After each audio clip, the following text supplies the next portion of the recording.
tidak bahawa driver lori sampah Selangor ni Bangla, Rohingya, tahu ke tidak? Tahu ke tidak? Tahu. Kalau tahu, satu hari pergi bawa kamera. Sekarang ni ada terojah lah apa semua tu kan. Tak, benda itu salah.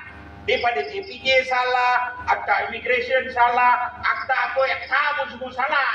Jadi, satu hari pemuda ni pergi tahan lori sampah, bawa live, bawa kamera. Kau apa bangsa? Bangla. Apa bangsa? Rohingya. Apa bangsa? Nepal. Mana siapa bagi kau lesen bawa sini? Bagi, bak detail. Ni apa semua. Live, satu Malaysia tengok, satu Selangor tengok.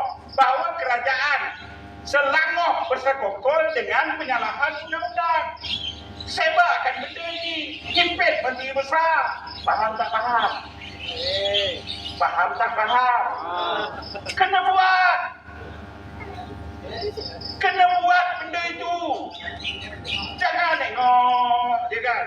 Mana kena isu ini perlu dieksplor.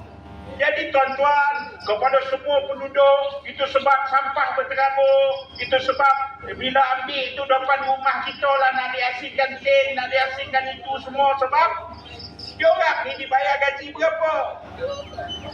Ini penindasan dan bongkar balik sistem kecurangan daripada FBI itu. Baru jadi isu. Baru rakyat rasa, rakyat ni masalah dia apa? MD pakai Milan tu dia tak peduli. Yang dia rasa dia apa? Depan rumah Dan tiap-tiap hari Dan kena komen. Itu masalah dia. Jadi bila dia faham, patutlah sebab MD nak menteragah duit, Dan kena komen rumah lagi. Apa aku dia marah? Dia tak ada.